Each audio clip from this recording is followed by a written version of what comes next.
Thanks for pressing play on another Pay Me No Mind sports and entertainment video. My name is Wood. Please hit that like button if you dig the way anything is being presented, discussed, recap, analyzed, preview. Consider becoming a subscriber to the channel. Shout out to Aaron Rodgers. I really wasn't aware that it was happening. I used to be a huge Jeopardy fan, but I guess he hosted the show yesterday. I guess they're going through a series of guest hosts, and he was on there. I guess as one of the first ones. I thought it was going to be a week thing or a 2-week thing, but I think he might only do one episode. But the funny thing was, one of the contestants, I guess he didn't have an answer going into Final Jeopardy, and he made his answer to the question, whose decision was it, who decided to kick the field goal? If you remember, they kicked the field goal in the playoffs, down inside the 10-yard line or something, and you would have thought you go to your all-time great quarterback and let him do something. But anyway, I just thought that was dope.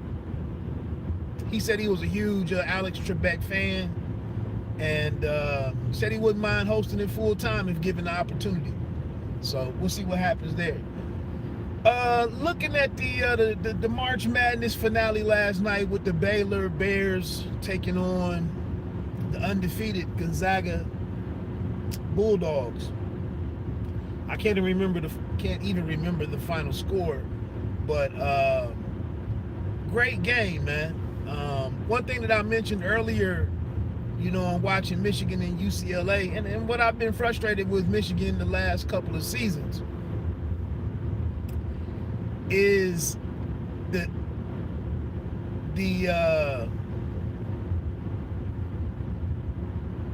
all the constant, it seemed like that would be north-south, but that dribbling side to side and dribble for Michigan, and especially it bit them in the behind against UCLA when the shooters really weren't ready to shoot late in the game after going pass first, looking to pass into the post so much in the second half. In contrast, the Baylor Bears came out and were putting them shots up from the beginning. I want to say they hit their first 5 threes. It took 4 or 5 minutes for Baylor to even score their first point. They got a free throw, made 1 of 2 at the line, and then came back down and got a layup or a bucket, to start them scoring. But a lot of turnovers in the first half for them. And then just a red hot start by the Baylor Bears. What they said, Mitchell had like 69 straight minutes without a turnover, 15 assists during that time period. But just great guard play, man. All 3 guys could really handle the ball, create their own shots.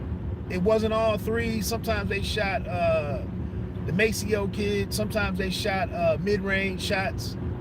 And the other times they were cutting to the basket, getting good layups and assists.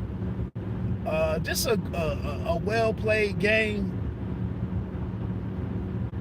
And and that was the thing, I had texted my mom right before the game. I thought it was going to be difficult for Baylor to win because I thought they were undersized, but I knew they played with great pace. But I said I thought it was going to be very difficult for them to win because of them being undersized. But they played such a perfect game and got out to such a great start. And just seemed to be able to play relaxed, stay attacking. Every time Gonzaga would gain a little momentum and work themselves back into the game, Baylor would score a bucket if it wasn't a 3.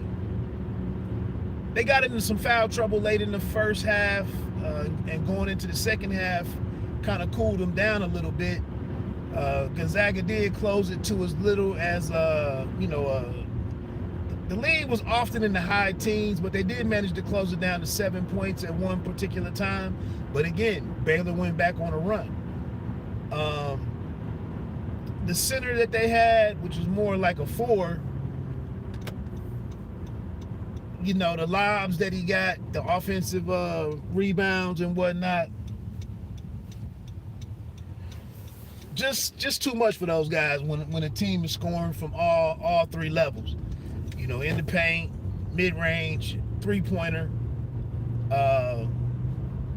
Kispert finally showed up and made, I don't know if he had a great game. He made a couple of baskets though, a couple of key baskets. Suggs got in trouble, foul trouble early, maybe at the 15-minute mark, maybe even as high as 16 or so. But he had to sit down for a long stretch in the first half. And kind of had to, when he got back in, he had to work himself back into the game, the flow of the game. Nimhard, some of those other guys, just, you know, a lot of turnovers in the first half that created that deficit. And that's kind of the thing, what happens when you get down, you know, 18, 19, 20 points. You spend so much time working yourself back into the game. A lot of teams, very rarely does a team come back and get that victory. You almost get right there and then you completely run out of gas, or it's just hard to actually get the win when you're playing from that kind of deficit. But excellent job from Scott Drew. Baylor's been threatening, you know, to win a national title. They've had a couple of decent teams down there, and you know, they finally made it happen. Like Mitchell was good. The other guard off of the bench, the third guy, he knocked down big 3 after big 3. Just a dominant performance, man. I enjoyed watching those kids.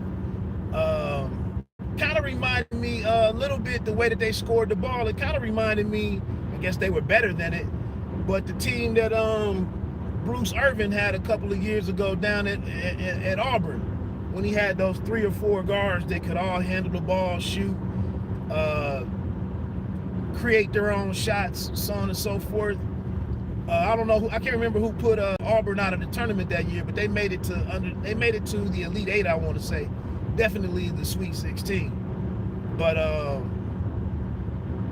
yeah, man, it was just a great game. It was a great tournament. That was the other thing that I texted my mom, was the only way I could see Gonzaga losing was if they were flat. You know, and that's, you have that big celebration after Suggs hits the shot, the 30-something foot jump shot off the glass to win the national semifinal, and everybody goes and runs over to the table and celebrate. They have an extended celebration. It's almost like you've won the tournament at that moment. And how could you come back and Grant Hill spoke to it a little bit. I don't know if it was the Kentucky game that he was referencing, but, you know, and earlier, you know, he said they came out flat the next game. Maybe it was UNLV that they played in the Elite 8 or the Final Four. But, yeah, just how could you avoid not being flat? And body language wise, I mean, I guess it was flatness, but they all the bad ball handling, dribbling off their foot. Baylor got hands on several of the first early passes, deflections and whatnot. They threw the ball out of bounds a couple times off of bad. You could tell the offense was out of rhythm. I don't think they went to Timmy all that early, you know, to start the game. I think they wanted to get Kispert going. And then Timmy, when they did go to him, he just mishandled the ball a couple of times. Yai, you know, he never really got into his shooting. Missed a couple of easy layups in the first half. The big one was just, you know, Suggs having to sit down. Him not being able to be their go-to guy when they couldn't put points on the board. So it was what it was, man. I think it was a good tournament. was a great tournament, especially under the circumstances that it was under. Shout out to the women of Stanford. They won it on the women's side. 2 1-point games in a row, I believe, in the Final Four game, and in the championship they took down Arizona.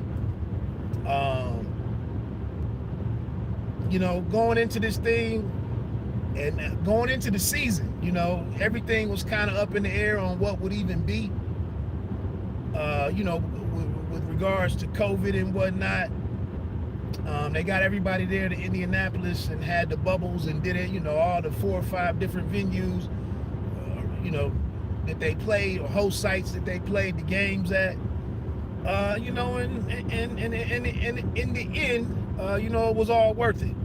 So, thought it was a dope job by everybody, and hell of a game. Shout out to Baylor, the Baylor Bears.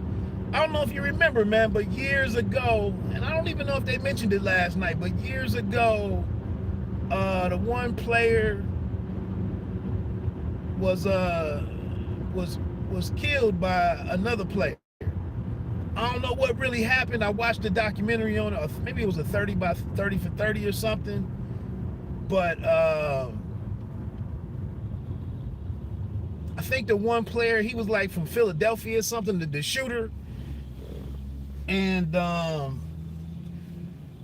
can't remember the dude's last, Crittenden or something, or Corton, something with the C. But you know, 21, 22-year-old kid, whatever, they went out into the woods to do some target practice or something, and the guy shot him, and that was kind of that really set Baylor basketball back. Obviously, when you got a player on your team that gets killed, you know, gets killed in the shooting, and then it happened to be his roommate or another guy on the team that did it, kind of messed up the team for several years, understandably. And you know, they got Drew in there, and he eventually put the team together. And like I said, Baylor's been they've been on the cusp of kind of breaking through as a basketball school, but it took until last night to get it done all the way. So like I said, man, I enjoy watching those guys. It's such a different experience from the NBA game when it's just, you know, 3, 3, 3, 3, 3. I mean, these guys were shooting threes in the first half, but they did make a lot of long twos, a lot of cutting and getting layups, a lot of rim dives by the big men. They played all over the place, man, and just you know, Gonzaga ran out of the horses to really keep up with those guys. So shout out to them. Anyway, man, let me get on off of here. Have a great day. I got to go into this office today. And I'm out of here, man. Like I always say, you don't have to be great to start, but you have to start to be great. Peace.